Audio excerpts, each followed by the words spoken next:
ನಾನು ದುಡ್ದಿರೋ ಹಣನೂ ದುಡಿತಾ ಹೋಗುತ್ತಲ್ಲ, ಅವತ್ತು ನಾನು ಶ್ರೀಮಂತಿ ಕಡೆ ಹೆಜ್ಜೆ ಇಡ್ತಾ ಹೋಗ್ತೀನಿ. ಸೊ ಫಿನಾನ್ಷಿಯಲ್ ಪ್ಲಾನಿಂಗ್ ಇದ್ರೆ ಹಣದಿಂದ ಹಣವನ್ನ ದುಡಿಬಹುದು. ಇದನ್ನ ತಿಳ್ಕೊಂಡವರು ಬುದ್ಧಿವಂತರಾಗ್ತಾ ಹೋಗ್ತಾರೆ, ಬೆಳೀತಾ ಹೋಗ್ತಾರೆ.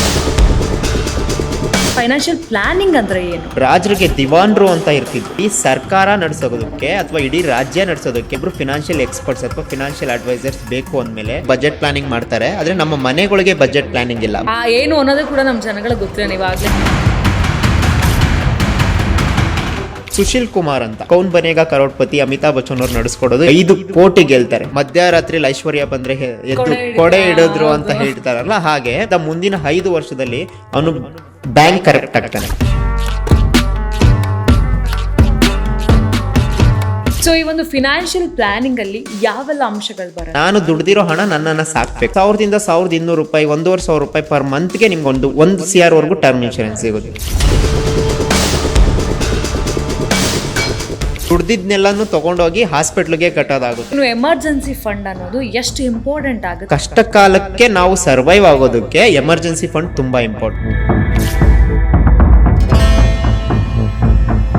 ನಮಸ್ಕಾರ ಕರ್ನಾಟಕ, ಹೇಗಿದ್ದೀರಾ? ಎಲ್ಲರೂ ಸೂಪರ್ ಆಗಿದ್ದೀರಾ ಅಂತ ಅನ್ಕೊಂಡಿದ್ದೀನಿ. ಸೊ ಹನಿ ಹನಿಗೂಡಿದ್ರೆ ಹಳ್ಳ. ಹಳ್ಳ ಸರಿಯಾಗಿದ್ರೆ ತಾನೇ ನಾವು ಹನಿ ನೀರನ್ನಲ್ಲಿ ಹಾಕಿ ನೀಟಾಗಿ ಶೇಖರಣೆ ಮಾಡೋಕ್ಕಾಗತ್ತು. ಅದೇ ರೀತಿಯಾಗಿ ನಮ್ಮ ಲೈಫಲ್ಲಿ ನಾವು ದುಡಿಯುವಂಥ ದುಡ್ಡು ಅಥವಾ ನಮ್ಮ ಹತ್ರ ಇರುವಂಥ ಹಣವನ್ನು ಹೇಗೆ ಇನ್ವೆಸ್ಟ್ ಮಾಡಬೇಕು, ಎಲ್ಲೆಲ್ಲಿ ಇನ್ವೆಸ್ಟ್ ಮಾಡಬೇಕು, ಹೇಗೆಲ್ಲ ಸೇವಿಂಗ್ಸ್ ಮಾಡಬೇಕು. ಯಾಕಂತ ಹೇಳಿದ್ರೆ ಇದು ಯಾವುದೂ ನಾವು ಮಾಡಿಲ್ಲ ಅಂತ ಹೇಳಿದ್ರೆ ಕೊನೆಗೆ ಒಂದಿನ ನಮ್ಮ ಕೈಯಲ್ಲಿ ಏನೂ ಕೂಡ ಉಳಿಯೋದಿಲ್ಲ. ಮತ್ತು ಒಂದಿನ ನಾವು ಸಫರ್ ಪಡ್ತೀವಿ. ಅಯ್ಯೋ ಏನೂ ಇಲ್ವಲ್ಲ, ಫೈನಾನ್ಷಿಯಲಿ ನಾನು ಎಷ್ಟು ಸೋತೋಗ್ಬಿಟ್ಟಿದ್ದೀನಲ್ಲ, ಏನು ಮಾಡೋದು ಅನ್ನೋ ಯೋಚನೆ ತೊಗೊತೀವಿ. ನಾವು ಅಲ್ಲಿ ತಪ್ಪು ಮಾಡುವಂಥದ್ದಂದರೆ ನಮ್ಮ ಹತ್ರ ನೀಟಾಗಿ ಒಂದು ಫೈನಾನ್ಷಿಯಲ್ ಪ್ಲಾನಿಂಗ್ ಇರೋದಿಲ್ಲ. ಕರೆಕ್ಟಾಗಿ ನಾವು ಎಲ್ಲೂ ಹೂಡಿಕೆ ಮಾಡಬೇಕು ಅಲ್ಲಿ ಮಾಡಿರೋದಿಲ್ಲ, ಅಥವಾ ಎಲ್ಲಿ ಸೇವಿಂಗ್ಸ್ ಮಾಡಿರಬೇಕು ಅಲ್ಲಿ ಸೇವಿಂಗ್ಸ್ ಮಾಡಿರೋದಿಲ್ಲ.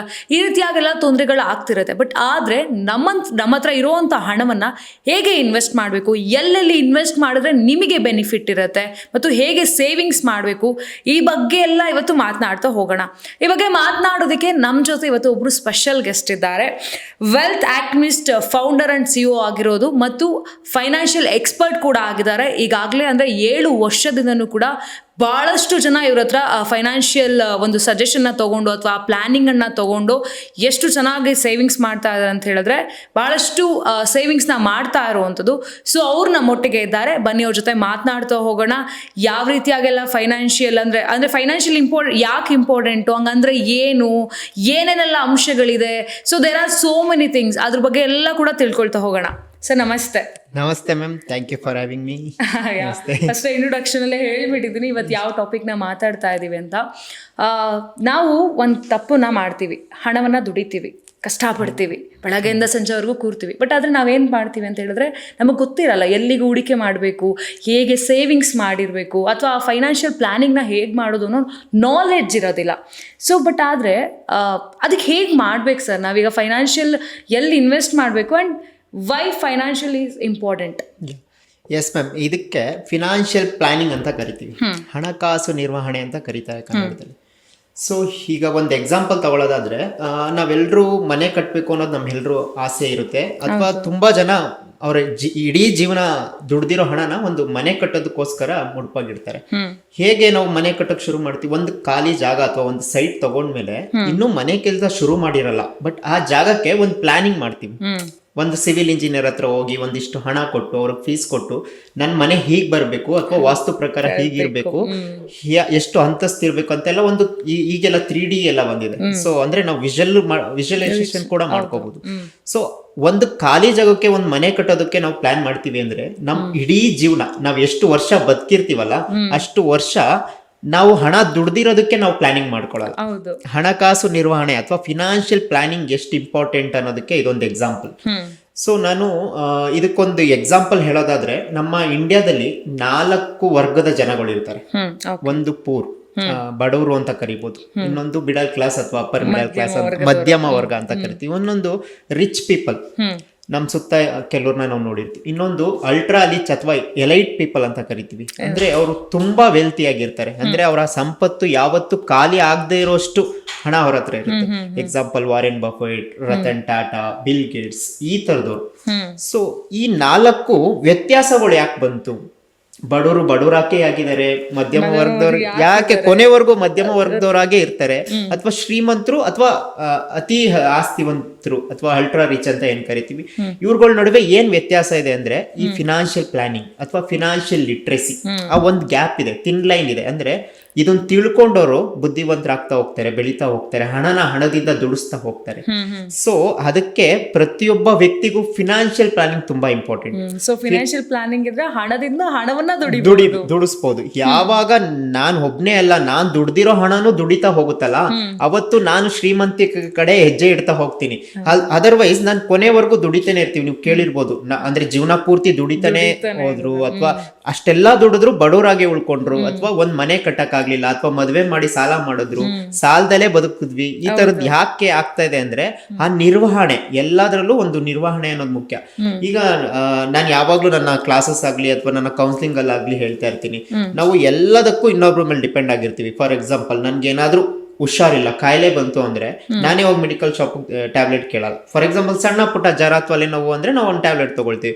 ಒಂದು ಮೇಜರ್ ಇಶ್ಯೂಸ್, ಹೆಲ್ತ್ ಇಶ್ಯೂಸ್ ಆದ್ರೆ ಯಾಕೆ ಡಾಕ್ಟರ್ ಹತ್ರನೇ ಹೋಗ್ತೀವಿ? ಡಾಕ್ಟರ್ ಓದ್ಕೊಂಡಿದ್ದಾರೆ, ಎಕ್ಸ್ಪರ್ಟ್ಸ್ ಇದಾರೆ, ಎಕ್ಸ್ಪೀರಿಯನ್ಸ್ ಇದೆ, ಮತ್ತೆ ನನ್ನ ಜೀವಕ್ಕೆ ಬೆಲೆ ಇದೆ ಅಲ್ಲ. ಸೊ ಅವ್ರು ಹೇಳಿದ್ರೆ ಅಥವಾ ಅವ್ರು ಕರೆಕ್ಟ್ ಸಜೆಷನ್ಸ್ ಕೊಡ್ತಾರೆ. ಸೊ ಲೀಗಲ್ ಇಶ್ಯೂಸ್ ಬಂದ್ರೆ ನಾನೇ ವಾದ ಮಾಡ್ಬೋದಲ್ಲ, ಕೋರ್ಟ್ಗೆ ಹೋಗಿ ಅಪ್ಲಿಕೇಶನ್ ಹಾಕಿ. ಯಾಕೆ ಮಾಡಲ್ಲ? ಎಕ್ಸ್ಪರ್ಟ್ಸ್, ಲಾಯರ್, ಲೀಗಲ್ ಇಶ್ಯೂಸ್ ಬಂದಾಗ ಲಾಯರ್ ಹತ್ರ ಹೋಗ್ತೀವಿ, ಫೀಸ್ ಕೊಡ್ತೀವಿ. ಯಾಕೆಂದ್ರೆ ನಾನು ಗೆಲ್ಬೇಕು, ನನ್ಗೆ ಯಾವ್ದೋ ಪ್ರಾಪರ್ಟಿ ಇಶ್ಯೂಸ್ ಇದೆ, ಏನೋ ಇಲ್ಲಿಗಲ್ ಇಶ್ಯೂಸ್ ಆಗಿದೆ ಅಂದಾಗ ಲಾಯರ್ ಮೂಲಕ ಹೋಗ್ತೀವಿ. ಈ ಮಕ್ಳಿಗೆ ಎಜುಕೇಶನ್ ಅಂತ ಬಂದಾಗ ತಂದೆ ತಾಯಿ ಇವತ್ತು ಎಲ್ರು ಆಲ್ಮೋಸ್ಟ್ ಪೋಸ್ಟ್ ಗ್ರಾಜುಯೇಷನ್ಸ್, ಡಿಗ್ರಿ ಮಾಡ್ಕೊಂಡಿರೋರೆ. ಯಾಕೆ ಮನೇಲೆ ಹೇಳ್ಕೊಡಲ್ಲ ಅವ್ರಿಗೆ? ಟೀಚರ್ಸ್ ಹತ್ರನೇ, ಎಕ್ಸ್ಪರ್ಟ್ಸ್ ಹತ್ರನೇ ಕಳಿಸ್ತೀವಿ. ಯಾಕೆ ಅಂದ್ರೆ ಆ ವಿಷಯದ ಬಗ್ಗೆ ಅವ್ರಿಗೆ ತಿಳುವಳಿಕೆ ಇದೆ, ಅವ್ರು ಎಕ್ಸ್ಪರ್ಟ್ಸ್ ಇದಾರೆ, ಅವ್ರು ಹೇಳ್ಕೊಟ್ರೆ ಅವ್ರು ಆ ಕೆಲ್ಸನ ಮಾಡಿದ್ರೆ ನಮ್ಗೆ ಸರಿಯಾದ ದಾರಿ, ಮಾರ್ಗದರ್ಶನ ಸಿಗುತ್ತೆ ಅಂತ. ಹಣ ಅಂತ ಬಂದಾಗ ನಮ್ಮದೇ ಸ್ವಂತ ಬುದ್ಧಿನ ಉಪಯೋಗಿಸಕ್ ಹೋಗ್ತೀವಿ. ಐದರ್ ಅಪ್ಪ ಡಿಸಿಷನ್ ತಗೊಳ್ತಾರೆ, ಇಲ್ಲ ಅಮ್ಮ ಡಿಸಿಷನ್ ತಗೊಳ್ತಾರೆ. ಯಾಕೆ ಅದಕ್ಕೆ ಒಂದು ಫಿನಾನ್ಷಿಯಲ್ ಎಕ್ಸ್ಪರ್ಟ್ಸ್ ಹತ್ರ ಹೋಗಲ್ಲ? ಅದಕ್ಕೆ ಯಾಕೆ ಒಬ್ಬ ಫಿನಾನ್ಷಿಯಲ್ ಅಡ್ವೈಸರ್ನ ನಾವು ಕಾಂಟ್ಯಾಕ್ಟ್ ಮಾಡಲ್ಲ? ಯಾಕೆಂದ್ರೆ ಹಿಂದೆಯಿಂದ ನಮ್ಗೆ ಆ ಅಭ್ಯಾಸ ರೂಢಿ ಆಗಿಲ್ಲ. ಬೇರೆ ಎಲ್ಲದಕ್ಕೂ ನಾನು ಹೇಳ್ದಂಗೆ ಡಾಕ್ಟರ್ ಬೇಕು, ಲಾಯರ್ ಬೇಕು, ಟೀಚರ್ಸ್ ಬೇಕು, ಟ್ಯಾಕ್ಸೇಷನ್ ಅಥವಾ ಅಕೌಂಟ್ಸ್ ಅಂತ ಬಂದಾಗ CA ಬೇಕು. ಬಟ್ ಫಿನಾನ್ಸ್ ಅಂತ ಬಂದಾಗ, ಹಣ ಅಂತ ಬಂದಾಗ ನನ್ನದೇ ಬುದ್ಧಿ ಅಥವಾ ನನ್ನದೇ ಥಾಟ್ಸ್ ನ ನಾವು ಉಪಯೋಗಿಸ್ತೀವಿ. ಸೊ ಇದು ಮೇಜರ್ ಒಂದು ಡಿಸ್ಅಡ್ವಾಂಟೇಜಸ್ ಅಂತ ಹೇಳ್ಬೋದು. ಬಡವರಾಗೆ ಉಳ್ಕೊಳ್ಳೋದಕ್ಕೆ ಅಥವಾ ಮಿಡಲ್ ಕ್ಲಾಸ್ ಅವರು ಹಾಗೆ ಅವರ ಜೀವನನ ಕಳೆದ್ ಬಿಡಕ್ಕೆ ಸರಿಯಾದ ಪ್ಲಾನಿಂಗ್ ಅಥವಾ ಫಿನಾನ್ಷಿಯಲ್ ಪ್ಲಾನಿಂಗ್ ಇಲ್ಲದೆ ಇರುವಂಥದ್ದು ಅಥವಾ ಫಿನಾನ್ಷಿಯಲ್ ಲಿಟ್ರಸಿ ಇಲ್ಲದೆ ಇರುವಂಥದ್ದು. ಇದಕ್ಕೆ ನಾನು ಇನ್ನೂ ತುಂಬಾ ಹಿಂದೆಯಿಂದ ಹೋಗ್ಬೋದು. ಅಂದ್ರೆ ಯಾಕೆ ನಾವು ಫಿನಾನ್ಷಿಯಲ್ ಎಕ್ಸ್ಪರ್ಟ್ಸ್ ಹತ್ರ, ಫಿನಾನ್ಷಿಯಲ್ ಅಡ್ವೈಸರ್ಸ್ ಹತ್ರ ಹೋಗ್ಬೇಕು ಅಂದ್ರೆ, ಇವತ್ತಿಂದ ಅಲ್ಲ, ರಾಜರ ಕಾಲದಿಂದನೂ ರಾಜರಿಗೆ ದಿವಾನ್ರು ಅಂತ ಇರ್ತಿದ್ರು. ಅಂದ್ರೆ ಒಬ್ಬ ರಾಜ, ಅವನು ಇಡೀ ದೇಶಕ್ಕೆ ರಾಜ ಅಥವಾ ಇಡೀ ಆಸ್ತಿಗೆ ರಾಜ ಆದ್ಮೇಲೆ ಅವನೇ ಡಿಸಿಷನ್ ತಗೋಬೋದಿತ್ತು. ಯಾಕೆ ದಿವಾನ್ರನ್ನ ಇಟ್ಕೊಳ್ತಿದ್ದ ಅಂದ್ರೆ, ಹಣಕಾಸು ಅಥವಾ ಕೆಲವೊಂದು ಯೋಜನೆಗಳು ಅಂತ ಬಂದಾಗ ಒಬ್ರು ಎಕ್ಸ್ಪರ್ಟ್ ಇರಬೇಕು, ಇತ್ತು. ಅಂದ್ರೆ ನನ್ನ ಕೆಲವೊಂದು ಸಲಹೆಗಳನ್ನ ತಗೊಂಡು, ತೀರ್ಮಾನ ತಗೊಂಡು, ಚರ್ಚೆ ಮಾಡಿ ಇದು ಸರಿನಾ ಇದು ತಪ್ಪಾ ಅಂತ ಹೇಳಿ ಡಿಸಿಷನ್ ತಗೋಬೇಕು ಅನ್ನೋದು ಅಷ್ಟೇ. ಯಾಕೆ ಇವತ್ತಿಗೆ ನಮ್ಮ ಸರ್ಕಾರ, ಹಣಕಾಸಿನ minister Nirmala Sitaram, finance minister Nirmala ಸೀತಾರಾಮ್ಗೂ ಕೆಲವರು government certified experts, financial advisers ಇದ್ದಾರೆ. ಅವರ ಡಿಸಿಷನ್ ಮೂಲಕನೇ ನಮ್ಮ ಬಜೆಟ್ ಎಲ್ಲ ನಡೆಯೋದು. ಸೊ ಅಂದ್ರೆ ಇಡೀ ಸರ್ಕಾರ ನಡೆಸೋದಕ್ಕೆ ಅಥವಾ ಇಡೀ ರಾಜ್ಯ ನಡೆಸೋದಕ್ಕೆ ರಾಜನಿಗಾಗ್ಲಿ ಅಥವಾ ಫಿನಾನ್ಸ್ ಮಿನಿಸ್ಟರ್ ಆಗ್ಲಿ ಒಬ್ರು ಫಿನಾನ್ಷಿಯಲ್ ಎಕ್ಸ್ಪರ್ಟ್ಸ್ ಅಥವಾ ಫಿನಾನ್ಷಿಯಲ್ ಅಡ್ವೈಸರ್ಸ್ ಬೇಕು ಅಂದ್ಮೇಲೆ, ನನ್ನ ಮನೆ ಅಥವಾ ನನ್ನ ಹಣ, ನಾನು ದುಡಿತಾ ಇರೋ ಹಣನ ನಿಭಾಯಿಸೋದಕ್ಕೆ, ಪ್ಲಾನಿಂಗ್ ಮಾಡ್ಕೊಳ್ಳೋದಕ್ಕೆ ನಮ್ಗೊಬ್ರು ಎಕ್ಸ್ಪರ್ಟ್ ಬೇಕು ಅನ್ನೋದು ನಮ್ಗೆ ಆ ನಾಲೆಡ್ಜ್ ಇಲ್ಲ. ಯಾಕೆಂದ್ರೆ ಸರಿಯಾದ ಟೈಮ್, ಸರಿಯಾದ ಪ್ಲೇಸ್, ಸರಿಯಾದ ಇನ್ವೆಸ್ಟ್ಮೆಂಟ್ ಬಗ್ಗೆ ನಾನು ಯಾವಾಗ್ಲೂ ಮಾತಾಡ್ತಾ ಇರ್ತೀನಿ. ಅದನ್ನ ನಾವೇ ಡಿಸಿಷನ್ ತಗೊಳಕ್ ಆಗಲ್ಲ, ಅಥವಾ ಎಲ್ಲಾದ್ರಲ್ಲೂ ನಾವು ಎಕ್ಸ್ಪರ್ಟ್ ಇರಲ್ಲ. ಯಾರೋ ಒಬ್ರು ಬಿಸ್ನೆಸ್ ಮಾಡ್ತಾ ಇರ್ತಾರೆ, ಯಾರೋ ಒಬ್ರು ಕೆಲ್ಸಕ್ಕೆ ಹೋಗ್ತಾ ಇರ್ತಾರೆ, ಕೆಲವರು ಹೌಸ್ ವೈಫ್ ಇರ್ತಾರೆ. ಆದ್ರೆ ಆ ಫೀಲ್ಡ್ ಅಲ್ಲಿ ಅವ್ರವ್ರ ಎಕ್ಸ್ಪರ್ಟ್ಸ್ ಇರ್ತಾರೆ. ಬಟ್ ಫಿನಾನ್ಸ್ ಅಂತ ಬಂದಾಗ ಒಬ್ಬರ ಎಕ್ಸ್ಪರ್ಟ್ ಮೂಲಕ ನಾವು ಫಿನಾನ್ಷಿಯಲ್ ಪ್ಲಾನಿಂಗ್ ಮಾಡ್ಕೊಳ್ಳೋದಕ್ಕೆ ಬಹಳ ಮುಖ್ಯ. ಸೊ ಅದ್ರ ಮೂಲಕ ನಾವು ಪ್ಲಾನಿಂಗ್ ಮಾಡ್ತಾ ಹೋಗಿ ಆ ತರದ್ದು ಇನ್ವೆಸ್ಟ್ಮೆಂಟ್ ನ ಮಾಡ್ತಾ ಹೋದಾಗ ನಾವು ಕೂಡ ಒಂದು ಹಂತಕ್ಕೆ ಒಂದೆಷ್ಟು ವರ್ಷ ಟೈಮ್ ತಗೋಬಹುದು. ಬಟ್ ಬಡತನದಿಂದ ಅಥವಾ ಮಧ್ಯಮ ವರ್ಗದಿಂದ ಶ್ರೀಮಂತಿಕೆ ಕಡೆಗೆ ಹೆಜ್ಜೆ ಇಡಬಹುದು. ಸೊ ಹಾಗಾಗಿ ಫಿನಾನ್ಷಿಯಲ್ ಅಡ್ವೈಸಿಂಗ್ ಅನ್ನೋದು ತುಂಬಾ ಇಂಪಾರ್ಟೆಂಟ್. ನಾವು ಅದರಲ್ಲಿ ಫಿನಾನ್ಷಿಯಲ್ ಪ್ಲಾನಿಂಗ್ ಬಗ್ಗೆ ಇವತ್ತು ಡಿಸ್ಕಷನ್ ಮಾಡ್ತಾ ಹೋಗೋಣ, ಏನೆಲ್ಲ ವಿಷಯಗಳು ಬರ್ತವೆ. ಯಾಕೆ ಫೈನಾನ್ಷಿಯಲ್ ಪ್ಲಾನಿಂಗ್ ಅನ್ನೋದು ಇಂಪಾರ್ಟೆಂಟ್? ಅಂಡ್ ಫೈನಾನ್ಷಿಯಲ್ ಪ್ಲಾನಿಂಗ್ ಅಂದ್ರೆ ಏನು? ಫಿನಾನ್ಷಿಯಲ್ ಪ್ಲಾನಿಂಗ್ ಅಂದ್ರೆ, ಈಗ ಯಾವ್ದಾದ್ರು ಒಂದ್ ಕೆಲಸ ಮಾಡೋದಕ್ಕೆ ನಾವು ಒಂದಷ್ಟು ಪ್ಲಾನಿಂಗ್ ಮಾಡ್ಕೊಳ್ತೀವಿ. ಯೋಜನೆಗಳು ಮಾಡ್ಕೊಳ್ತೀವಿ ಅಂತ ಹೇಳ್ತೀವಲ್ಲ, ಅಂದ್ರೆ ಹೀಗೆ ಶುರು ಮಾಡಬೇಕು ಕೆಲಸನ. ಈ ಹಂತದಲ್ಲಿ ಮೊದಲನೇ ಹಂತ, ಎರಡನೇ ಹಂತ, ಮೂರನೇ ಹಂತ ಅಂತ ಬರ್ತಾ ಹೋಗುತ್ತೆ. ಹಾಗೆ ಫಿನಾನ್ಷಿಯಲ್ ಪ್ಲಾನಿಂಗ್ ಅಂದ್ರೆ ಬಜೆಟಿಂಗ್ ಅಂತ ಕರಿತೀವಿ. ನನ್ನ ಹಣ ಎಷ್ಟಿದೆ, ನನ್ನ ಎಕ್ಸ್ಪೆನ್ಸಸ್ ಎಷ್ಟಿದೆ, ನಾನು ಪ್ರತಿ ತಿಂಗಳು ಎಷ್ಟು ಹಣನ ಉಳಿಸ್ಬೋದು, ನನ್ನ ಜೀವಕ್ಕೆ ಟರ್ಮ್ ಇನ್ಶೂರೆನ್ಸ್ ಇದೆಯಾ, ನನ್ನ ಆರೋಗ್ಯಕ್ಕೆ ಹೆಲ್ತ್ ಇನ್ಶೂರೆನ್ಸ್ ಇದೆಯಾ, ಬಜೆಟ್ ಪ್ಲಾನಿಂಗ್ ಇದೆಯಾ, ನಾನು ಫಿನಾನ್ಷಿಯಲ್ ರೂಲ್ಸ್ಗಳನ್ನ ಫಾಲೋ ಮಾಡ್ತಾ ಇದ್ದೀನಾ, ಲೋನ್ಸ್ ಅಂತ ಬಂದಾಗ ಹೇಗೆ ಹ್ಯಾಂಡ್ಲ್ ಮಾಡ್ತಾ ಇದ್ದೀನಿ, ನನ್ನ ರಿಟೈರ್ಮೆಂಟ್ ಪ್ಲಾನಿಂಗ್ ಇದೆಯಾ, ನನ್ನ ಮಕ್ಕಳಿಗೆ ಎಜುಕೇಷನ್ಸ್ಗೆ ನಾನು ಏನು ಪ್ರಿಪೇರ್ ಮಾಡಿದ್ದೀನಿ, ಅಥವಾ ಮುಂದಿನ ದಿನಗಳಲ್ಲಿ ಮುಂದಿನ 5-10 ವರ್ಷಕ್ಕೆ ಇನ್ಫ್ಲೇಷನ್ನ ಹೇಗೆ ನಾನು ಬೀಟ್ ಮಾಡ್ಬೋದು. ಇದೆಲ್ಲದಕ್ಕಿಂತ ಮುಖ್ಯ ಎಮರ್ಜೆನ್ಸಿ ಫಂಡ್ ನನ್ನ ಹತ್ರ ಇದೆಯಾ. ನಾನು ಏನೆಲ್ಲ ಇಷ್ಟು ಪಾಯಿಂಟ್ಸ್ಗಳನ್ನ ಹೇಳಿದ್ನಲ್ಲ, ಇದೆಲ್ಲವೂ ಫಿನಾನ್ಷಿಯಲ್ ಪ್ಲಾನಿಂಗ್ ಅಂಡರ್ ಅಲ್ಲಿ ಬರುವಂತ ಅಂಶಗಳು. ಸೊ ಈ ಎಲ್ಲವನ್ನು ಎಲಾಬ್ರೇಟ್ ಆಗಿ ನಾವು ಡಿಸ್ಕಷನ್ ಮಾಡ್ತಾ ಹೋಗೋಣ. ಅದರಲ್ಲಿ ನೀವು ಯಾಕೆ ಫಿನಾನ್ಷಿಯಲ್ ಪ್ಲಾನಿಂಗ್ ಅಥವಾ ಫಿನಾನ್ಷಿಯಲ್ ಲಿಟ್ರಸಿ ಇಂಪಾರ್ಟೆಂಟ್ ಅಂತ ಕೇಳಿದ್ರಿ. ಸೊ ನಾನೊಂದು ವಂಡರ್ಫುಲ್ ಎಕ್ಸಾಂಪಲ್ ತಗೊಳ್ತೀನಿ ಇದಕ್ಕೆ. ಈ 2 ನೈಜ ಘಟನೆ, ಅಂದ್ರೆ ನಿಜವಾಗ್ಲೂ ನಡೆದಿರೋ ಅಂತದ್ದು. ಒಂದು ಸುಶೀಲ್ ಕುಮಾರ್ ಅಂತ. ಸೊ ಫಿನಾನ್ಷಿಯಲ್ ಲಿಟ್ರಸಿ ಇಲ್ಲದೆ ಇದ್ರೆ ನಮ್ಮಲ್ಲಿ ಏನ್ ತಪ್ಪಾಗ್ಬೋದು ಅನ್ನೋದಕ್ಕೆ ಫಸ್ಟ್ ನೆಗೆಟಿವ್ ಎಕ್ಸಾಂಪಲ್ ತಗೊಳ್ತೀನಿ. ಸುಶೀಲ್ ಕುಮಾರ್ ಅಂತ KBC, ಕೌನ್ ಬನೇಗಾ ಕರೋಡ್ಪತಿ, ಅಮಿತಾಬ್ ಬಚ್ಚನ್ ಅವ್ರು ನಡೆಸ್ಕೊಡೋದು ಎಲ್ರಿಗೂ ಗೊತ್ತೇ ಇದೆ. ಸೊ 2011 ಅಲ್ಲಿ ಈ ವ್ಯಕ್ತಿ B.Ed ಮಾಡ್ಕೊಂಡು ಟೀಚಿಂಗ್ ಫೀಲ್ಡ್ ಅಲ್ಲಿ ವರ್ಕ್ ಮಾಡೋದಕ್ಕೆ ಪ್ರಯತ್ನ ಪಡ್ತಾ ಇರ್ತಾರೆ. ಸೊ ಅವ್ರಿಗೆ ಒಂದು ಅವಕಾಶ ಸಿಗುತ್ತೆ ಕೌನ್ ಬನೇಗಾ ಕರೋಡ್ಪತಿಯಲ್ಲಿ. ಮೊದಲನೇ ರೌಂಡ್ ಎಲ್ಲ ಸೆಲೆಕ್ಟ್ ಆಗಿ ಅವರು ಹೋಗ್ತಾರೆ. ಅಮಿತಾಬ್ ಬಚ್ಚನ್ ಅವ್ರು ಕೇಳೋ ಎಲ್ಲಾ ಕ್ವಶನ್ಗೂ ಆನ್ಸರ್ ಮಾಡಿ ಅವರು ಆ ಶೋನ ವಿನ್ನರ್ ಆಗ್ತಾರೆ. 5 ಕೋಟಿ ಗೆಲ್ತಾರೆ. ಸೊ ಅವರೊಬ್ಬ ಮಧ್ಯಮ ವರ್ಗದ ವ್ಯಕ್ತಿ, ಮಧ್ಯಮ ವರ್ಗದಲ್ಲಿ ಬದುಕ್ತಾ ಇರ್ತಾರೆ. ಅಂದ್ರೆ ಒಂದು ಸಾಮಾನ್ಯವಾಗಿ ಜೀವನ ನಡೆಸ್ತಾ ಇರೋ ವ್ಯಕ್ತಿ ಸಡನ್ ಆಗಿ ಅವನ ಅದೃಷ್ಟದಿಂದ 5 ಕೋಟಿ ಗಳಿಕೆ ಮಾಡ್ತಾನೆ. ಆದ್ರೆ ಅವನೊಬ್ಬ ಟೀಚರ್, ಬುದ್ಧಿವಂತ, ಅಂದ್ರೆ ನಾಲೆಡ್ಜ್ ಇದೆ, ಎಜುಕೇಶನ್ ಇದೆ, ಆದ್ರೆ ಫಿನಾನ್ಷಿಯಲ್ ಎಜುಕೇಶನ್ ಇಲ್ಲ. ಸೊ ಮುಂದಿನ 5 ವರ್ಷ ಅವನು ಹಣ ಗೆದ್ದ ಮುಂದಿನ 5 ವರ್ಷದಲ್ಲಿ ಅವನು ಬ್ಯಾಂಕ್ ಕರಪ್ಟ್ ಆಗ್ತಾನೆ. ಅಂದ್ರೆ ಅವನ ಎಲ್ಲ ಹಣನು ಕಳ್ಕೊಂಡು, ಎಲ್ಲ ಹಣ ಕಳ್ಕೊಳ್ಳೋದ್ರ ಜೊತೆಗೆ ಅವನ ಪರ್ಸನಲ್ ಲೈಫ್, ಅವನ ಹೆಂಡತಿ, ಫ್ಯಾಮಿಲಿ, ಅವನ ಹೆಂಡತಿ ದೂರ ಆಗೋದಕ್ಕೋಸ್ಕರ ಆಗ್ತಾರೆ. ಅಂದ್ರೆ ಡಿವೋರ್ಸ್ ಲೆವೆಲ್ವರೆಗೂ ಬರುತ್ತೆ. ಯಾಕೆ ಅಂದ್ರೆ ಅವನ ಇಡೀ ಹಣ ಕಳ್ಕೊಂಡು ಅವನು ಮೊದಲನೇ ಸ್ಥಿತಿಗೆ ಬರ್ತಾನೆ. ಮತ್ತೆ ಅವನ ಫ್ಯಾಮಿಲಿಯಲ್ಲಿ ಜಗಳಗಳಾಗಕ್ಕೆ ಶುರು ಆಗುತ್ತೆ. ಇದನ್ನ ಅವರೇ ಒಂದು ಪ್ರೆಸ್ ಮೀಟ್ ಅಲ್ಲಿ ಹೇಳ್ಕೊಳ್ತಾರೆ. ಯಾಕೆ ಅಂದ್ರೆ ನನಗೆ ಎಜುಕೇಶನ್ ಇತ್ತು, ಫಿನಾನ್ಷಿಯಲ್ ಎಜುಕೇಶನ್ ಇರ್ಲಿಲ್ಲ, ಹೇಗೆ ಹಣನ ಮ್ಯಾನೇಜ್ ಮಾಡ್ಬೇಕು ಅಂತ ಗೊತ್ತಿಲ್ಲ, ಫಿಲಮ್ ಮಾಡಬೇಕು ಅಂತ ಹೋಗ್ತಾರೆ, ಬೇರೆ ಯಾರಿಗೋ ಇಂಟ್ರೆಸ್ಟ್ ಕೊಡ್ತಾರೆ, ಹೊಸ ಬಿಸ್ನೆಸ್ ಮಾಡಬೇಕು ಅಂತ ಹೋಗ್ತಾರೆ. ಅಂದ್ರೆ ಹಾಗೆ ಅಲ್ವಾ, ಒಂದ್ ಗಾದೆ ಇದೆ, ಮಧ್ಯರಾತ್ರಿ ಐಶ್ವರ್ಯ ಬಂದ್ರೆ ಎದ್ದು ಕೊಡೆ ಇಡಿದ್ರು ಅಂತ ಹೇಳ್ತಾರಲ್ಲ. ಹಾಗೆ ಆ ವ್ಯಕ್ತಿ ಎಕ್ಸ್ಪೆಕ್ಟ್ ಮಾಡಿಲ್ಲ, ಪ್ರಿಪೇರ್ ಆಗಿಲ್ಲ. ನನ್ಗೆ ಹಣ ಬರುತ್ತೆ, ನಾನು ಹಣ ಬಂದ್ರೆ ಏನ್ ಮಾಡ್ಬೇಕು, ಅಥವಾ ನಾನು ಮುಂದೆ ದುಡಿತೀನಿ, ಆ ಹಣನ ಹೇಗೆ ನಾನು ಹೂಡಿಕೆ ಮಾಡಬೇಕು, ಸರಿಯಾದ ರೀತಿಲಿ ಹೇಗೆ ನಿರ್ವಹಣೆ ಮಾಡಬೇಕು ಅನ್ನೋ ಐಡಿಯಾ ಇಲ್ದಲೆ ಕೇವಲ 5 ವರ್ಷದಲ್ಲಿ 5 ಕೋಟಿ ಹಣನ ಕಳ್ಕೊಳ್ಳೋದ್ರ ಜೊತೆಗೆ ಮಾಮೂಲಿ ಸ್ಥಿತಿಗೆ ಬಂದು ಅವನ ಸಂಸಾರದಲ್ಲೂ ಬಿರುಕು ಮೂರುತ್ತೆ. ಇದೊಂದು ಎಕ್ಸಾಂಪಲ್ ಯಾಕೆ ಹೇಳ್ದೆ ಅಂದ್ರೆ, ನೋಡಿ, ನಮ್ಮಂತ ವ್ಯಕ್ತಿಗಳು ಅಥವಾ ನಮ್ಮಂತೆ ಅವನು ಅವಿದ್ಯಾವಂತನೂ ಅಲ್ಲ, ವಿದ್ಯಾವಂತ. ಸೊ ಅವನ ಸ್ಥಿತಿ ಹೇಗಾಯ್ತು? ಯಾಕೆ ಅಂದ್ರೆ ಈ ಫಿನಾನ್ಷಿಯಲ್ ಲಿಟ್ರಸಿ ಅನ್ನೋದು, ಹಣಕಾಸಿನ ಸಾಕ್ಷರತೆ, ವಿದ್ಯೆ ಬೇರೆ, ನಾವು ಸಿಲೆಬಸ್ ಅಲ್ಲಿ ಓದೋದು ಬೇರೆ, ಸೈನ್ಸ್ ಬೇರೆ, ಮ್ಯಾಥ್ಸ್ ಬೇರೆ. ಆದ್ರೆ ಹಣನ ನಿರ್ವಹಣೆ ಮಾಡೋದಿದೆಯಲ್ಲ, ಅಥವಾ ಹಣದ ಬಗ್ಗೆ ನಾನು ಎಲ್ಲಿ ಹೂಡಿಕೆ ಮಾಡಬೇಕು, ಹಣನ ಹೇಗೆ ಸರಿಯಾಗಿ ನಿರ್ವಹಣೆ ಮಾಡಬೇಕು ಅನ್ನೋದು ನಾಲೆಡ್ಜ್ ನಮಗಿಲ್ಲ ಅಂದಾಗ ಯಾವ ತರ ಆಗುತ್ತೆ ಅನ್ನೋದಕ್ಕೆ ಇದೊಂದು ಎಕ್ಸಾಂಪಲ್. ಈ ಫೈನಾನ್ಷಿಯಲ್ ಪ್ಲಾನಿಂಗ್ ಅನ್ನೋದನ್ನು ಕೂಡ ಒಂದು ಸಿಲೆಬಸ್ ಮಾಡಬೇಕು, ತುಂಬಾ ಇಂಪಾರ್ಟೆಂಟ್. ಅಂದ್ರೆ ನಮ್ಮ ಸರ್ಕಾರ ಈಗ ಕಳೆದ 70-75 ವರ್ಷದಿಂದ ಅದೇ ಸಿಲೆಬಸ್ ನ ನಡ್ಸ್ಕೊಂಡ್ ಬರ್ತಾ ಇದೆ. ಇತ್ತೀಚೆಗೆ ಕೆಲವೊಂದು ಸ್ಕೂಲ್ಗಳಲ್ಲಿ ಚಿಕ್ಕ ಮಕ್ಳಿಗೂ ಒಂದು ಸಣ್ಣ ಪುಟ್ಟ ಟಾಪಿಕ್ಸ್ ಇಡ್ತಾ ಇದಾರೆ ಅಂತ ನಾನು ಕೇಳ್ಪಟ್ಟೆ. ಸೊ ನಾವು ಮೇಜರ್ ಆಗಿ ಇದು ಒಂದು ಸಿಲೆಬಸ್ ನ ನಾವು ಫಿನಾನ್ಷಿಯಲ್ ಲಿಟ್ರಸಿ ಅಂತ ಮಾಡೋದ್ರಿಂದ ಮಕ್ಕಳಿಗೆ ತುಂಬಾ ಹೆಲ್ಪ್ ಆಗುತ್ತೆ. ಸೊ ಇದು ಇಂಪಾರ್ಟೆಂಟ್. ಈಗ ನಾನೊಂದು ಫಿನಾನ್ಷಿಯಲ್ ಲಿಟ್ರಸಿ ಗೊತ್ತಿಲ್ಲದೆ ಇರೋ ಒಂದು ವ್ಯಕ್ತಿ ಎಕ್ಸಾಂಪಲ್ ಹೇಳಿದೆ. ಹಾಗೆ ಈ ಫಿನಾನ್ಷಿಯಲ್ ಲಿಟ್ರಸಿ ಅಂದ್ರೆ ದುಡ್ದಿದ್ದ ಹಣನ ನಾನು ಹೂಡಿಕೆ ಮಾಡಿದ್ರೆ ಏನೆಲ್ಲ ಆಗುತ್ತೆ ಅನ್ನೋದಕ್ಕೆ ಒಂದು ಎಕ್ಸಾಂಪಲ್ ಕೊಡ್ತೀನಿ. ರೊನಾಲ್ಡ್ ಜೇಮ್ಸ್ ರೀಡ್ ಅಂತ ಇವರು ಅಮೆರಿಕದ ಪ್ರಜೆ. ಇವ್ರೇನಂದ್ರೆ ಓದ್ಕೊಂಡಿರೋ ಅಂತಲ್ಲ, ವಿದ್ಯಾವಂತರು ಅಲ್ಲ, ಸಾಮಾನ್ಯವಾಗಿ ಬಡತನದಲ್ಲಿ ಬೆಳೆದು ಬಂದಂಥವ್ರು. ಇವರು ಈ ಕೆಳಮಟ್ಟದ ಕೆಲಸಗಳು, ಈಗ ಆಫೀಸ್ ಬಾಯ್ ಆಗ್ಬೋದು, ಪೆಟ್ರೋಲ್ ಬಂಕಲ್ಲಿ ಕೆಲಸ ಮಾಡೋವಂಥದ್ದಾಗ್ಬೋದು, ಈ ರೀತಿಯ ಕೆಲಸಗಳನ್ನ ಮಾಡ್ತಾ ಬರ್ತಾರೆ ಇಡೀ ಜೀವನ ಪೂರ್ತಿ. ಅವರ 60 ವರ್ಷ ಜೀವನನ ಈ ರೀತಿಯ ಕೆಲಸಗಳನ್ನೇ ಮಾಡ್ತಾ ಬರ್ತಾರೆ. ಅವ್ರಿಗೆ ಎಷ್ಟು ಸಂಬಳ ಇರುತ್ತೆ ಅನ್ನೋದು ಒಂದು ಅಂದಾಜು ಇರುತ್ತೆ ನಮ್ಗೆ. ಅವ್ರಿಗೆ ಬರೋ ಹಣದಲ್ಲಿ ಅವರು ಅವರ ಜೀವನನ ನಡೆಸಿ, ಅವರ ಫ್ಯಾಮಿಲಿನ ನಡೆಸಿ, ಉಳಿಯುತ್ತಲ್ಲ ಆ ಉಳಿಕೆನ ಅವರು ಇನ್ವೆಸ್ಟ್ ಮಾಡ್ತಾ ಬರ್ತಾರೆ. ಮ್ಯೂಚುವಲ್ ಫಂಡ್ಸ್ ಆಗ್ಬೋದು, ಸ್ಟಾಕ್ಸ್ ಆಗ್ಬೋದು, ಫಿಕ್ಸ್ಡ್ ಡೆಪಾಸಿಟ್ ಆಗ್ಬೋದು. ಹೀಗೆ ಅವರ ಇಡೀ 60 ವರ್ಷದ ಸೇವಿಂಗ್ಸ್ನ ಹೂಡಿಕೆ ಮಾಡ್ತಾ ಬರ್ತಾರೆ.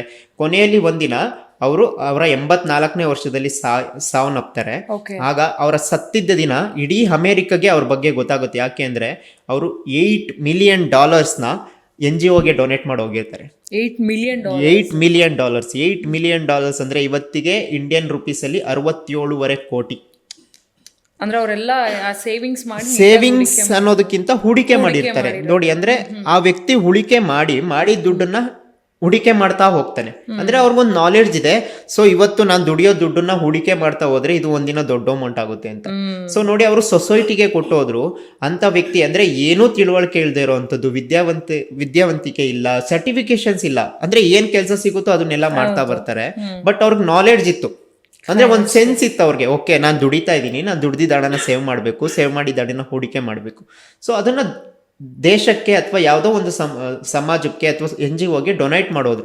ಇಡೀ ದೇಶಕ್ಕೆ ಗೊತ್ತಾಯ್ತು ಇಂಥ ವ್ಯಕ್ತಿ ಒಬ್ರು ಇದ್ರು, ಇವರು ಇಷ್ಟ ತರ ಹಣ ಇದೆ. $8 ಮಿಲಿಯನ್ ಅಂದ್ರೆ ನೋಡಿ, 2 ಲೈವ್ ಎಕ್ಸಾಂಪಲ್ಸ್. ಓದ್ಕೊಂಡಿರೋ ಅಂತ ವ್ಯಕ್ತಿ ಆದ್ರೆ 5 ಕೋಟಿನ ಮ್ಯಾನೇಜ್ ಮಾಡಕ್ ಆಗ್ಲಿಲ್ಲ. ಬಟ್ ಕಡಿಮೆ ಹಣನೇ ದುಡಿತಾ ಇದ್ರು ಅದು $1 ಸೇರ್ತಾ ಒಂದು ದಿನ ಎಷ್ಟು ಹಣ ಸೇರ್ತು ಅನ್ನೋದು. ಅಂದ್ರೆ ಯಾಕೆ ಈ ಎಕ್ಸಾಂಪಲ್ ಹೇಳಿದೆ ಅಂದ್ರೆ ಫಿನಾನ್ಷಿಯಲ್ ಲಿಟ್ರೇಸಿ ಅನ್ನೋದು ಎಷ್ಟು ಇಂಪಾರ್ಟೆಂಟ್. ಅಂದ್ರೆ ಬಡವರಾಗೆ ಇರೋದಕ್ಕೆ, ಶ್ರೀಮಂತರಾಗ್ತೇನೆ ಇರೋದಕ್ಕೆ ಒಂದು ಥಿನ್ ಲೈನ್ ಇದೆ, ಒಂದು ಗ್ಯಾಪ್ ಇದೆ ಅಂತ ಹೇಳಿದ್ನಲ್ಲ, ಆ ಗ್ಯಾಪೇ ಫಿನಾನ್ಷಿಯಲ್ ಲಿಟ್ರೇಸಿ, ಹಣಕಾಸಿನ ಸಾಕ್ಷರತೆ. ಸೊ ಎಲ್ಲರೂ ಅದ್ರ ಬಗ್ಗೆ ಅವೇರ್ನೆಸ್ ಮೂಡಿಸಿದ್ರೆ ಅಥವಾ ಎಲ್ಲರೂ ಅದ್ರ ಬಗ್ಗೆ ತಿಳ್ಕೊಳ್ತಾ ಹೋದ್ರೆ, ಸೊ ನಾವು ಒಂದಿನ ಈಗ ಏನ್ ಸ್ಥಿತಿ ಇರ್ತೀವಿ ಅಥವಾ ಈಗ ಏನ್ ಈ ಒದ್ದಾಟ ಇರುತ್ತೆ ಇದರಿಂದ ಮೇಲ್ ಹೋಗ್ತಾ ಹೋಗ್ಬೋದು, ಬೆಳೀತಾ ಹೋಗ್ಬೋದು. ಸೊ ಅದಕ್ಕೆ ಒಂದಷ್ಟು ನಮ್ಗೆ ಪ್ಲಾನಿಂಗ್ ಬೇಕಾಗುತ್ತೆ, ಒಂದಷ್ಟು ಅಂಶಗಳನ್ನ ನಾವು ತಿಳ್ಕೋಬೇಕಾಗುತ್ತೆ. ಖಂಡಿತ ಸ್ಟಾರ್ಟಿಂಗ್ ಅಲ್ಲೂ ಹೇಳಿದ್ರಿ ಬಹಳಷ್ಟು ಅಂಶಗಳಿದೆ ಅಂತ. ಸೊ ಒಂದೊಂದಾಗಿ ಮಾತಾಡ್ತಾ ಹೋಗೋಣ ಸರ್. ಇವಾಗ ಆಲ್ರೆಡಿ ಹೇಳ್ಬಿಟ್ಟಿದ್ರ ಯಾಕೆ ಫೈನಾನ್ಷಿಯಲ್ ಅನ್ನೋದು ಇಂಪಾರ್ಟೆಂಟ್ ಅಂತ.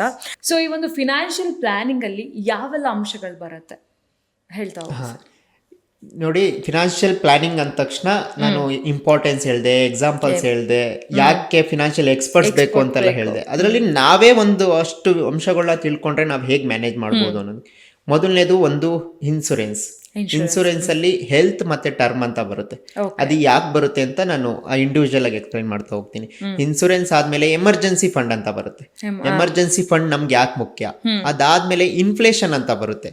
ಸೊ ಇನ್ಫ್ಲೇಷನ್ ಬಗ್ಗೆ ತುಂಬಾ ಜನಕ್ಕೆ ಗೊತ್ತೇ ಇಲ್ಲ, ಅದನ್ನ ತಿಳ್ಕೊಬೇಕಾಗುತ್ತೆ. ಸೊ ಬಜೆಟ್ ಪ್ಲಾನಿಂಗ್, ನಾನು ಆಗ್ಲೇ ಹೇಳಿದೆ, ನಮ್ಮ ಇಡೀ ದೇಶಕ್ಕೆ ಬಜೆಟ್ ಪ್ಲಾನಿಂಗ್ ಮಾಡ್ತಾರೆ, ಆದ್ರೆ ನಮ್ಮ ಮನೆಗಳಿಗೆ ಬಜೆಟ್ ಪ್ಲಾನಿಂಗ್ ಇಲ್ಲ. ಬಜೆಟ್ ಪ್ಲಾನಿಂಗ್ ಮಾಡ್ಕೋಬೇಕು. ಫಿನಾನ್ಷಿಯಲ್ ರೂಲ್ಸ್ ಅಂತ ಒಂದಷ್ಟು ಪಾಯಿಂಟ್ಸ್ಗಳಿದೆ. ಸೊ ಆ ಯಾವ್ಯಾವೆಲ್ಲ ರೂಲ್ಸ್ ಇದೆ ಅನ್ನೋದನ್ನ ತಿಳ್ಕೊಳ್ಳೋಣ. ಸೊ ಆಮೇಲೆ ರಿಟೈರ್ಮೆಂಟ್ ಪ್ಲಾನಿಂಗ್ ನಾನು ತುಂಬಾ ಫೋಕಸ್ ಮಾಡುವಂಥದ್ದು, ಅಥವಾ ನಾನು ಕೌನ್ಸಿಲಿಂಗ್ ಅಲ್ಲಿ ಆಗ್ಬೋದು ಅಥವಾ ನಾನು 1-to-1 ಸೆಷನ್ ಅಲ್ಲಿ ಆಗ್ಬೋದು, ತುಂಬಾ ಪ್ರಿಫರೆನ್ಸ್ ಕೊಡೋದು ಫಿನಾನ್ಷಿಯಲ್ ರಿಟೈರ್ಮೆಂಟ್ ಪ್ಲಾನಿಂಗ್. ಸೊ ಒಬ್ಬ ವ್ಯಕ್ತಿಗೆ ಅವನು 20ನೇ ವರ್ಷ ಆಗ್ಬೋದು, 25ನೇ ವರ್ಷ ಆಗ್ಬೋದು, ಅಥವಾ 45 ಆಗ್ಬೋದು, ಅವ್ನು ಯಾವ ಏಜ್ ಅಲ್ಲಿ ಇರ್ಬೋದು, ಬಟ್ ಅವನಿಗೆ ರಿಟೈರ್ಮೆಂಟ್ ಪ್ಲಾನಿಂಗ್ ತುಂಬಾ ಮುಖ್ಯ. ಸೊ ಅಂದ್ರೆ ನಾವು ಯಾವತ್ತು ಮುಂದೆ ಒಂದು ದಿನ ನಮ್ಮ ದೇಹ ಶಕ್ತಿ ಇರೋವರೆಗೂ ದುಡಿತೀವಿ, ಅದಾದ್ಮೇಲೆ ರಿಟೈರ್ಮೆಂಟ್ ಅನ್ನೋದು ಅಂದ್ರೆ ನಾನು ದುಡ್ದಿರೋ ಹಣ ನನ್ನನ್ನ ಸಾಕ್ಬೇಕು. ಆ ಪ್ಲಾನಿಂಗ್ ಇಲ್ಲ ಅಂದ್ರೆ ನಾವು ಫೇಲ್ಯೂರ್ ಆಗ್ತೀವಿ ಕೊನೆ ಕಾಲದಲ್ಲಿ. ಸೊ ಈ ಇಷ್ಟು ಅಂಶಗಳು, ಅಥವಾ ಇದ್ರ ಜೊತೆ ಕಾಂಪೌಂಡಿಂಗ್ ಹೇಗ್ ವರ್ಕ್ ಆಗುತ್ತೆ, ಆಗ್ಲೇ ಹೇಳ್ದಂಗೆ ಇನ್ಫ್ಲೇಷನ್ ಹೇಗ್ ವರ್ಕ್ ಆಗುತ್ತೆ, ಈ ಎಲ್ಲ ಅಂಶಗಳು ಬರ್ತಾ ಹೋಗುತ್ತೆ. ಈಗ ಅದನ್ನ ಇಂಡಿವಿಜುವಲ್ ಆಗಿ ಮಾತಾಡ್ತಾ ಹೋಗೋಣ. ನಾನು ಆಗ್ಲೇ ಹೇಳ್ದೆ ಇನ್ಸೂರೆನ್ಸ್ ತುಂಬಾ ಮುಖ್ಯ. ಇನ್ಸೂರೆನ್ಸ್ ಅಲ್ಲಿ ಯಾವುದು 2 ಮುಖ್ಯವಾದ ಇನ್ಸೂರೆನ್ಸ್ ಅಂದ್ರೆ, ಒಂದು ಹೆಲ್ತ್ ಆರೋಗ್ಯ ವಿಮೆ ಅಂತ ಕರಿತೀವಿ. ಯಾಕೆ ಆರೋಗ್ಯ ಇಂಪಾರ್ಟೆಂಟ್ ಅಂದ್ರೆ, ಈಗಿನ ಕಾಲದಲ್ಲಿ ನಿಮ್ಗೆ ಗೊತ್ತಿದೆ ಹೆಲ್ತ್ ಇಶ್ಯೂಸ್ ಎಷ್ಟು ಬರ್ತಾ ಇದೆ ಅಂತ. ದುಡ್ದಿದ್ನೆಲ್ಲಾನು ತಗೊಂಡೋಗಿ ಹಾಸ್ಪಿಟ್ಲ್ಗೆ ಕಟ್ಟೋದಾಗುತ್ತೆ. ಒಂದು ನನ್ನ ಲೈವ್ ಎಕ್ಸಾಂಪಲ್ ಇದೆ. ನನ್ನ ಕ್ಲೈಂಟ್ಗೆ ನಾನು ಸಜೆಸ್ಟ್ ಮಾಡಿದ್ದೆ, ಹೀಗೆ ನಾನು ಕೌನ್ಸಿಲಿಂಗ್ ಮಾಡಬೇಕಾದ್ರೆ ಬೇಸಿಕ್ ಇಂದ ಸಜೆಸ್ಟ್ ಮಾಡ್ತಾ ಹೋಗ್ತೀನಿ, ನೀವು ಒಂದು ಹೆಲ್ತ್ ಇನ್ಸೂರೆನ್ಸ್ ಮಾಡಿಸ್ಕೊಳ್ಳಿ ಅಂತ. ಅವರು ಕೌನ್ಸಿಲಿಂಗ್ ತಗೊಂಡು 6 months ಆದ್ರೂ ಮಾಡಿಸ್ಕೊಂಡಿರ್ಲಿಲ್ಲ. ಅಫ್ಕೋರ್ಸ್ ಇವೆಲ್ಲ ನೆಗ್ಲಿಜೆನ್ಸಿ ಬಂದೇ ಬರ್ತವೆ. ಸೊ ಆದ್ರೆ ಅವ್ರ ಮಗನಿಗೆ ಸಡನ್ ಆಗಿ ಒಂದಿನ ಆಕ್ಸಿಡೆಂಟ್ ಆಯ್ತು. ಸೊ ಅವರು ಪ್ರೈವೇಟ್ ಹಾಸ್ಪಿಟಲ್ ಕರ್ಕೊಂಡು ಹೋಗಿದ್ದಾರೆ. ಟ್ರೀಟ್ಮೆಂಟ್ ಶುರು ಮಾಡೋಕ್ಕಿಂತ ಮುಂಚೆ 20 ಲಕ್ಷ ಡೆಪಾಸಿಟ್ ಮಾಡಿ ಆಮೇಲೆ ಶುರು ಮಾಡ್ತೀವಿ. ಸೊ ಎಸ್, ಅವ್ರಮ್ಮ ಅವತ್ತಿಗೆ ಅದು ದೇವ್ರ ದಯನೋ ಅಥವಾ ಅದೃಷ್ಟ ಅಂತ ಕರಿಬೋದೋ ಗೊತ್ತಿಲ್ಲ, ಇಲ್ಲ ಸರ್ ನಾನು ಗೌರ್ಮೆಂಟ್ ಹಾಸ್ಪಿಟಲ್ ಕರ್ಕೊಂಡು ಹೋಗ್ತೀನಿ ಅಂತ ಗೌರ್ಮೆಂಟ್ ಹಾಸ್ಪಿಟಲ್ ಶಿಫ್ಟ್ ಮಾಡಿದ್ದಾರೆ. ಒಂದು 5 to 6 lakh ಒಳಗಡೆ ಟ್ರೀಟ್ಮೆಂಟ್ ಮುಗಿದಿದೆ. ಸೊ ಹೇಗೋ ಮಗ ಬದುಕಿದ್ದಾರೆ. ಇದನ್ನ ಅದೃಷ್ಟ ಅಥವಾ ದುರದೃಷ್ಟ ಅಂತ ಎರಡನ್ನೂ ಕರಿಬಹುದು. ಬಟ್ 5-6 ಲಕ್ಷ ಖರ್ಚಾಗಿದೆ. ಅವರು ಒಂದ್ ಮನೆ ತಗೊಳಕ್ಕೆ ಅಂತ ಕೂಡಿಟ್ಟಿದ್ದ ದುಡ್ಡನ್ನ ಖಾಲಿ ಮಾಡ್ಕೊಂಡ್ರು. ಅಥವಾ ಒಂದೇ ದಿನ ಮಗ ಬದುಕ್ತಾ ಅನ್ನೋ ಖುಷಿ ಇದೆ, ಬಟ್ ಅವ್ರದ್ದೊಂದಷ್ಟು ಸೇವಿಂಗ್ಸ್ ಇದೆ. ಅವ್ರು ಕಷ್ಟಪಟ್ಟು ಮನೆ ಕೆಲಸ ಮಾಡಿ ಎಲ್ಲ ಉಳಿಸಿದ ದುಡ್ಡು. ಸೊ ಇದು ಯಾಕಾಯ್ತು? ನಾವು ಒಂದು 10,000-15,000 ಹೆಲ್ತ್ ಇನ್ಸೂರೆನ್ಸ್ ಅಂದ್ರೆ ನಮ್ಮ ಆರೋಗ್ಯಕ್ಕಾಗಿ ಎತ್ತಿಡ್ಲಿಲ್ಲ ಅಂದ್ರೆ ವರ್ಷಕ್ಕೆ, ಸೊ ನನ್ನ ಇಡೀ ಸೇವಿಂಗ್ಸು ನಾನು ಒಂದೇ ಸಲ ನಾನು ಕಟ್ಟೋ ಅಂತ ಅವಶ್ಯಕತೆ ಬಂತು. ಅಂದ್ರೆ ನಾನು ಮತ್ತೆ 5-6 ಲಕ್ಷ ಕೂಡಿಡ್ಬೇಕು ಅಂದ್ರೆ ಮತ್ತೆ ಇನ್ನೆಷ್ಟು ವರ್ಷ, ಮತ್ತೆ ಆ ಟೈಮ್ ನಾವು ತರಕ್ಕಾಗಲ್ಲ. ಸೊ ಇದಕ್ಕೋಸ್ಕರ ನಾವು ಆರೋಗ್ಯಕ್ಕಾಗಿ ಒಂದು ಇನ್ಸೂರೆನ್ಸ್ ಮಾಡಿಸ್ಕೊಳ್ಳೇಬೇಕಾಗುತ್ತೆ. ಮತ್ತೆ ಆರೋಗ್ಯಕ್ಕೆ ಯಾಕೆ ಮಾಡಿಸ್ಕೋಬೇಕು ಅಂದ್ರೆ ನನ್ನ ಇನ್ವೆಸ್ಟ್ಮೆಂಟ್ ನಾನು ಮುಟ್ಟದೇ ಇರೋ ತರ ಒಂದು ಸಿಚುವೇಶನ್ ನಾನು ಕ್ರಿಯೇಟ್ ಮಾಡ್ಕೋಬೇಕು. ಅಂದ್ರೆ ನಾನು ಹೂಡಿಕೆ ಶುರು ಮಾಡ್ತಾ ಇದ್ದೀನಿ ಅಂದ್ರೆ ಅದಕ್ಕೂ ಮುಂಚೆ ನನ್ನ ಹತ್ರ ಹೆಲ್ತ್ ಇನ್ಸೂರೆನ್ಸ್ ಇದ್ರೆ ನನ್ಗೆ ಯಾವುದೇ ಅನ್ಸರ್ಟೈನಿಟಿ ಬಂದಾಗ್ಲೂ ನನ್ನ ಹೂಡಿಕೆನ ನಾನು ಹಾಳು ಮಾಡಲ್ಲ, ತೆಗಿಯಲ್ಲ. ಸೊ ಹಾಗಾಗಿ ಹೂಡಿಕೆ ಆಗಿ ಉಳ್ಕೊಳ್ಳುತ್ತೆ. ನನ್ನ ಹೆಲ್ತ್ ಇನ್ಸೂರೆನ್ಸ್ಗೆ ಗೌರ್ಮೆಂಟ್ ಅಥವಾ ಕಂಪ್ನಿಗಳು ಬಂದು ಪೇ ಮಾಡುತ್ತೆ. ಇನ್ನೂ ಒಂದು ಟರ್ಮ್ ಇನ್ಶೂರೆನ್ಸ್. ಟರ್ಮ್ ಇನ್ಶೂರೆನ್ಸ್ ಅಂದ್ರೆ ಜೀವ ವಿಮೆ. ಟರ್ಮ್ ಇನ್ಶೂರೆನ್ಸ್ ಯಾಕೆ ಇಂಪಾರ್ಟೆಂಟ್ ಅಂದ್ರೆ ನಮ್ಮನ್ನ ನಂಬ್ಕೊಂಡಿರೋರ್ಗೋಸ್ಕರ.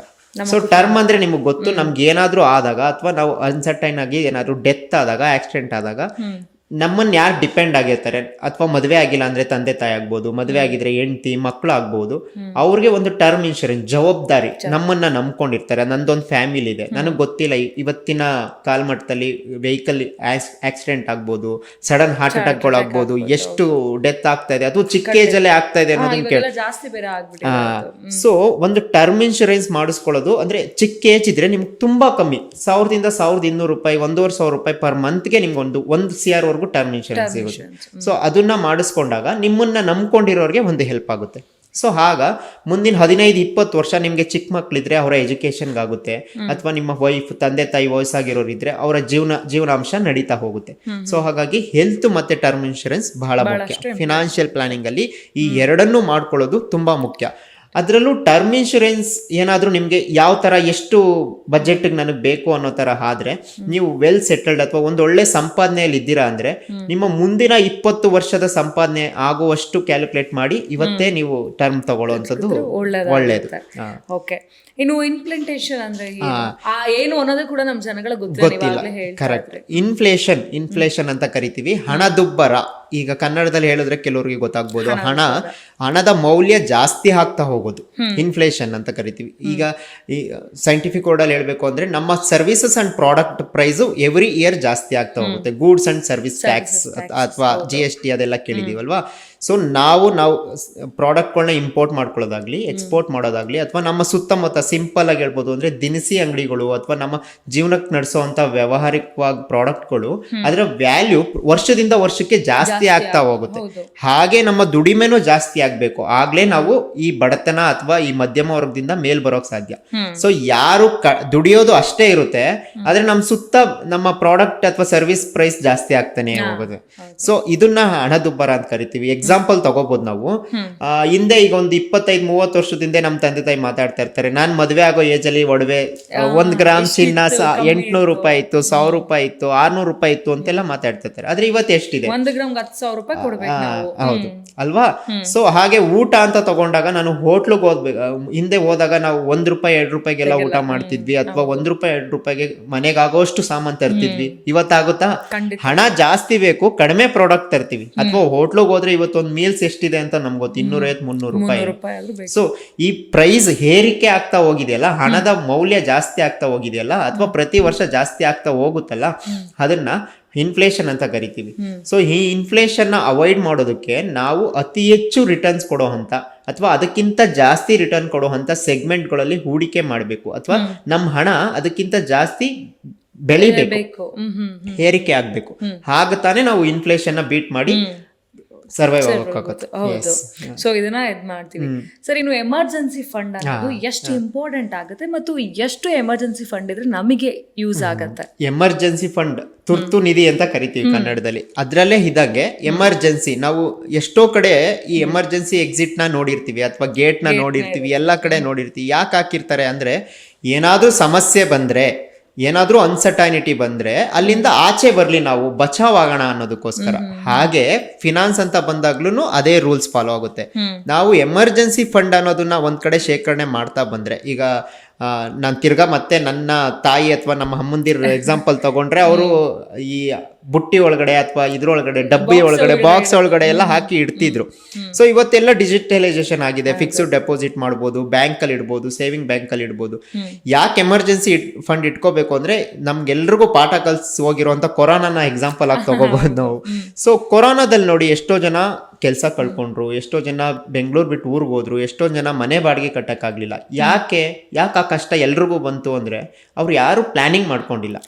ನಮ್ಮ ಹತ್ರ ಒಂದು ಎಮರ್ಜೆನ್ಸಿ ಮುಂದೆ ಒಂದಿನ ನನಗೆ ಅನ್ಸಟ್ಟೇನ ಕಷ್ಟ ಏನಾದ್ರು ಬಂದ್ರೆ ಅಥವಾ ನಾನು ಜಾಬ್ ಕಳ್ಕೊಂಡ್ರೆ, ನನ್ಗೆ ನನ್ನ ಮನೆ ಬಾಡಿಗೆ ಕಟ್ಟಕ್ ಆಗದೆ ಇದ್ರೆ, ನನ್ನ ಮಕ್ಳು ಸ್ಕೂಲ್ ಫೀಸ್ ಕಟ್ಟಕ್ ಆಗದೆ ಇದ್ರೆ ಅನ್ನೋದಕ್ಕೆ ಒಂದಷ್ಟು ಹಣನ ಎತ್ತಿಡ್ತಾ ಇಲ್ಲ ನಾವು. ಅದನ್ನ ಸಪ್ರೇಟ್ ಒಂದಷ್ಟು ಹಣನ ಎತ್ತಿ ಇಟ್ಕೊಂಡ್ರೆ, ಸೇವ್ ಮಾಡಿ ಇಟ್ಕೊಂಡ್ರೆ, ಈ ತರದ ಅನ್ಸರ್ಟೈನಿಟಿ ಬಂದಾಗ, ನ್ಯಾಚುರಲ್ ಡಿಸಾಸ್ಟರ್ ಏನಾದ್ರು ಆದಾಗ, ಈ ಎಕ್ಸಾಂಪಲ್ ಕೊರೋನಾ ತರದ್ ಏನಾದ್ರು ಸಿಚುವೇಶನ್ ಬಂದಾಗ ಅದನ್ನ ಆ ಟೈಮ್ಗೆ ಯೂಸ್ ಮಾಡ್ಕೋಬಹುದು. ಇಲ್ದ ಅಂದ್ರೆ ಏನಾಗುತ್ತೆ ಅಂದ್ರೆ ಯಾವ್ದೋ ಒಂದ್ ಕಡೆ ಹೂಡಿಕೆ ಮಾಡಿರ್ತೀವಿ, ಯಾವ್ದೋ ಒಂದ್ ಕಡೆ ಒಡವೆ ತಗೊಂಡಿರ್ತೀವಿ, ಎಲ್ಲೋ ಸೈಟ್ ತಗೊಂಡಿರ್ತೀವಿ, ಅದನ್ನೆಲ್ಲ ಮಾರಿ ಅವತ್ತಿಗೆ ಸರ್ವೈವ್ ಆಗ್ಬೇಕಾಗುತ್ತೆ. ಸೊ ಹಾಗೇನಾಗುತ್ತೆ, ನಾವು ಕಷ್ಟಪಟ್ಟು ಸೇವ್ ಮಾಡಿದ ಹಣ ಅಥವಾ ಅವಾಗ ತಾನೇ ಕಾಂಪೌಂಡಿಂಗ್ ಆಗಕ್ಕೆ ಶುರು ಆಗಿರುತ್ತೆ, ಬೆಳೆಯಕ್ಕೆ ಶುರು ಆಗಿರುತ್ತೆ, ಅವಾಗ ಕಳ್ಕೋಬೇಕಾಗುತ್ತೆ. ಮತ್ತೆ ಆ ಸಮಯನ ನಾವು ತರಕ್ಕಾಗಲ್ಲ. ಸೊ ಹಾಗಾಗಿ ಇನ್ವೆಸ್ಟ್ಮೆಂಟ್ ನ ಉಳಿಸ್ಕೊಳ್ಳೋದಕ್ಕೆ, ನಮ್ಮ ಕಷ್ಟ ಕಾಲಕ್ಕೆ ನಾವು ಸರ್ವೈವ್ ಆಗೋದಕ್ಕೆ ಎಮರ್ಜೆನ್ಸಿ ಫಂಡ್ ತುಂಬಾ ಇಂಪಾರ್ಟೆಂಟ್. ಹೇಗೆ ಎಮರ್ಜೆನ್ಸಿ ಫಂಡ್ ಅನ್ನ ನಾವು ಇಟ್ಕೊಬಹುದು, ಯಾವ ರೀತಿ ಇಡ್ಬೋದು ಅಥವಾ ಎಷ್ಟು ಇಡಬೇಕು ಅನ್ನೋದೇನಾದ್ರೂ ಕೇಳೋದಾದ್ರೆ, ಫಾರ್ ಎಕ್ಸಾಂಪಲ್ ಒಬ್ಬ ವ್ಯಕ್ತಿ 30,000 ದುಡಿತಾ ಇದ್ದಾನೆ ಅಂದ್ರೆ ಅವನು, ಅಥವಾ 30,000 ಅವನ ಜೀವನ ನಡೆಸೋದಕ್ಕೆ ಬೇಕಾಗ್ತಾ ಇದೆ ಅವನ ಇಡೀ ಫ್ಯಾಮಿಲಿಗೆ ಅನ್ನೋದಾದ್ರೆ, ಮಿನಿಮಮ್ 6 months 6 ತಿಂಗಳ ಶೇಖರಣೆನ ಮಾಡ್ಬೋದು. 30,000 ಇಂಟು 6 ತಿಂಗಳಂದ್ರೆ ಅರೌಂಡ್ 1,80,000. ಯಾರೋ ಒಬ್ಬ ವ್ಯಕ್ತಿಗೆ 1 ಲಕ್ಷ ಬೇಕಾಗುತ್ತೆ, ಯಾರೋ ಒಬ್ಬ ವ್ಯಕ್ತಿಗೆ 80,000 ಬೇಕಾಗುತ್ತೆ. ಅಂದ್ರೆ ಇಡೀ ಜೀವನ ನಡೆಸೋದಕ್ಕೆ, ಇಡೀ ಫ್ಯಾಮಿಲಿ ಜೀವನ ನಡೆಸೋದಕ್ಕೆ ಒಂದು 30 ಅಥವಾ 50, 70,000 ಡಿಪೆಂಡ್ಸ್ ಆನ್ ನಿಮ್ಮ ಎಕ್ಸ್ಪೆನ್ಸಸ್ ಏನಿದೆ ಅಲ್ಲ, ಇಂಟು 6 months. ಅಟ್ಲೀಸ್ಟ್ 6 ತಿಂಗಳು ನಾವು ಸರ್ವೈವ್ ಆಗೋಷ್ಟು ಹಣನ ಕೂಡಿಟ್ಕೋಬೇಕಾಗುತ್ತೆ. ಅದನ್ನ ಇವತ್ತು ನಾವು ಫಿಕ್ಸ್ಡ್ ಡೆಪಾಸಿಟ್ ಅಂದ್ರೆ ಎಮರ್ಜೆನ್ಸಿ ಫಂಡ್ ಅಂದ್ರೆ ಅದನ್ನು ತಗೊಂಡೋಗಿ ಮಾರ್ಕೆಟ್ ರಿಸ್ಕ್ ಅಲ್ಲಿ ಇನ್ವೆಸ್ಟ್ ಮಾಡೋ ಅಂತದಲ್ಲ. ಅಂದ್ರೆ ನನಗೆ ಈಸಿಯಾಗಿ ಸಿಗ್ಬೇಕು. ಫಾರ್ ಎಕ್ಸಾಂಪಲ್ ಇವತ್ತೆಲ್ಲ ಫಿಕ್ಸ್ಡ್ ಡೆಪಾಸಿಟ್ 1 or 2 days ಅಲ್ಲಿ ನಾವು ರಿಲೀಸ್ ಮಾಡ್ಕೋಬಹುದು. ಲಿಕ್ವಿಡ್ ಫಂಡ್ಸ್ ಅಂತ ಬರುತ್ತೆ. ಸೊ ಆ ತರದ ವಿಷಯಗಳಲ್ಲಿ ನಾವು ಆ ತರದ ಸೆಗ್ಮೆಂಟ್ಗಳಲ್ಲಿ ಹೂಡಿಕೆ ಮಾಡ್ಕೋಬಹುದು. ಈ ರೀತಿಯಾಗಿ. ಓಕೆ,